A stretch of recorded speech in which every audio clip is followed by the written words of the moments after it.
In Arabia, in the peninsula, when young girls were born, so when someone came and told the father, you've just had a female child born to you, as in to your wife, his face used to go dark in shame and anger. And then he used to contemplate, how do I rid myself of this musibah? And for some of them it was instantaneous, for some after some time, but they used to, and for some they didn't do it, true, but many of them would go and dig a hole and bury the child alive. So this was the situation of women in Arabia. And if you leave the Arab Peninsula and go to the subcontinent of India, there womankind had other challenges. Traditionally in Indian culture, and I don't mean Bollywood of today, I mean India. In India, all the men used to marry younger girls. So by default, naturally, it could be anticipated that the man would die first. And yet when she died,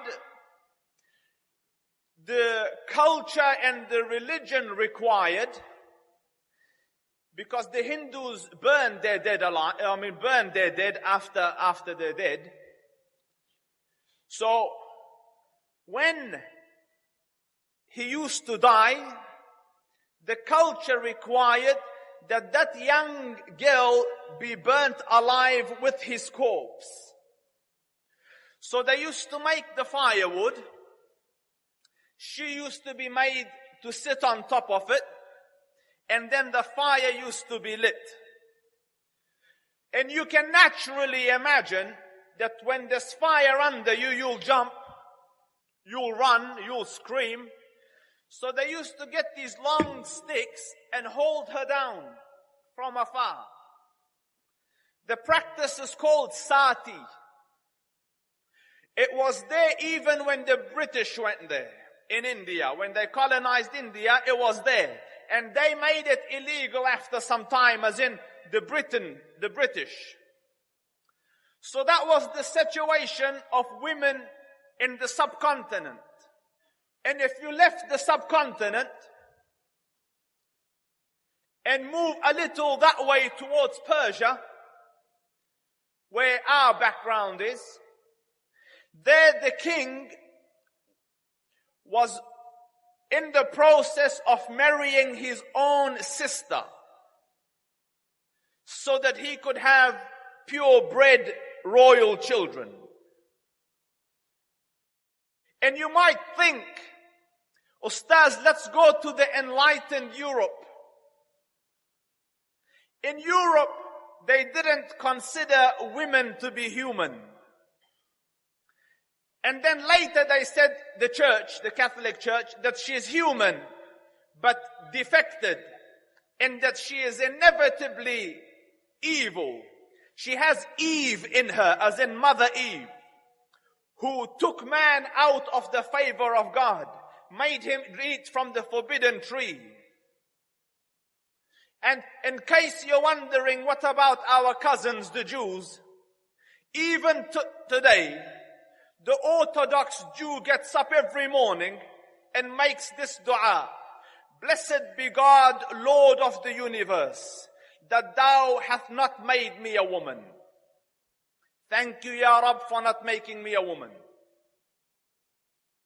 And the girl gets up and says, blessed be God for making me in accordance to His will. So you understand that she was downtrodden, oppressed, killed, buried alive, burnt alive. Do you understand that the world was not a good place for women at that time? And I don't want you to think this was unanimous. there were certain women who came out of this oppression, strong-willed people who faced, the difficulties of society and the difficulties of the world of their time, and one of them is Hind, the wife of Abu Sufyan. And you read the poem that she says in the Battle of Uhud, نحن بنات طارق نمشي على النمارق إن تقبلوا نعانق أو تدبروا نفارق. We are the daughters of Tariq, used to walking on cushions. So but these were an immensely acute minority. Most of women were bearing the brunt of oppression. Some because they were blamed for committing the original sin, as was the Jewish and Christian scriptures. Others because they brought them shame or poverty. Others for, an array of reasons. And in this climate, Islam came. Allah honored the world with Islam. And one of the first revelations of the Prophet that Allah Rabbul Izzah revealed to the Prophet is the verses, وَإِذَا الْمَوْءُودَةُ سُئِلَتْ. And on the day of judgment, when that infant girl will be asked, بِأَيِّ ذَنْبٍ قُتِلَتْ. For what sin were you killed? Or when the little babe asks in the day of judgment, Father, for what sin did you kill me? Establishing that in this deen of Muhammad, this is haram. At the days where he was finding his own survival difficult, he was preaching the emancipation of womankind. Let the poor girl live. And not only that, Islam called the news of a female birth glad tidings. قال تعالى وَإِذَا بُشِرَ أَحَدُهُمْ بِالْأُنْثَى. When they are given the good news, the glad tidings of a female birth.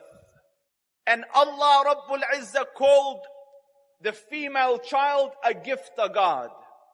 وَهَبَ لِمَنْ يَشَاءُ أُنَاثًا. Allah gifts whomever He chooses, women as in girls, as in children who are girls or females, and gifts whomsoever He chooses with male offsprings.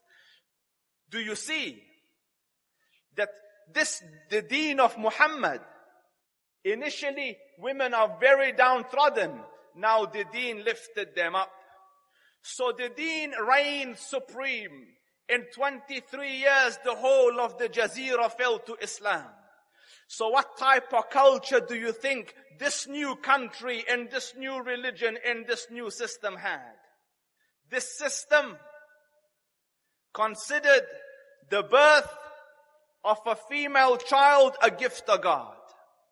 It considered the news of her birth glad tidings. When she was a girl, and in your house, as in her father, the Prophet said, if you bring 3 girls up and manner them and teach them till they reach independence or they move to their husbands' houses, you will be resurrected next to me like this in Jannah. So the Sahaba said, I don't have 3 daughters, this is not my calling. What about 2, O Prophet? So he said, whoever has 2 daughters and brings them up, as in teaches them and prepares them until they reach independence and go into their husbands' houses, will be resurrected next to me like this in Jannah. And the ashab say, had we were to ask for one, he would have said the same.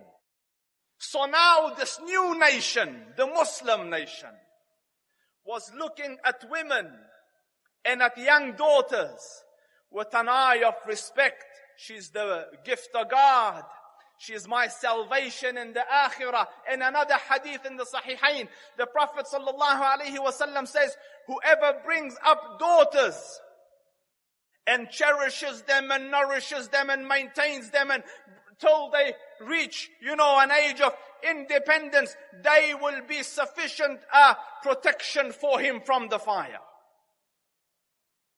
So do you want to see the product of this new society, who yesterday hated womankind? Now they ask the leader of this organization and this religion, Muhammad Mustafa, Man ahabbu an-nasi ilayka ya Rasul Allah. O Prophet of Allah, who is the most beloved of humankind to you? Who do you love the most, Ya Rasul? And one of these narrations is from Amr ibn al-As. And the scholars say he was sitting in front of the Rasul. And the attention the Prophet used to give each individual person, they used to feel like I am the most beloved person to him. So, wanting to establish this, Amr, that I am the most beloved to the Prophet, he asked him, who is the most beloved of people to you? So the Prophet said, Aisha. My wife is the most beloved person to me. So Amr says, Min al-Rijal. From the men, O Prophet, khalas, you love her. From the men, who do you love? Because he's hoping it's him because of... So the Prophet said, Abuha, her father, Abu Bakr. Do you see? That's her as a wife. Then as a mother, the Sahabi came to the Prophet sallallahu alaihi wasallam, who is the most deserving of my friendship and companionship? He said, your mother. The cousin of the Prophet Ibn Abbas, a man came to him, I have committed murder. Is there any way out for me? Forgiveness in the court of Allah. He said, do you have a mother? So his student said, Ya Ibn Abbas, we don't see the link. What does the mother have to do with his case of murder? He said, I don't know a path more direct to Jannah than servitude to the mother. I don't know a more easier path and direct path and faster path and shorter cut to the pleasure of Allah than to serve the mother. So in this nation of Muhammad, alayhi afdalu salatu wa atammu taslim, the one that was buried yesterday became the gift of God. And imagine, Hajj comes. What is the product of this nation? The man has his mother on his back. On his back. For those of you that have been to Hajj, Hajj is a difficult exercise. And he has her on his back, on his shoulders, and is doing the tawaf. Proud and happy that I am serving on my old mother. And the pleasure of God is in this, and the pleasure of the Prophet is in this. And so happy he is in this act that he looks at Ibn Umar. Ya Ibn Umar, have I repaid the kindness of my mother? I have served. I am carrying her doing the rounds of tawaf. Have I served? Have I repaid her kindness? And Ibn Umar said, not even an ounce of it. You're indebted to her for till eternity come. So, this was the status that women occupied in the world of Islam. If you liked this video, then hit the like button and subscribe.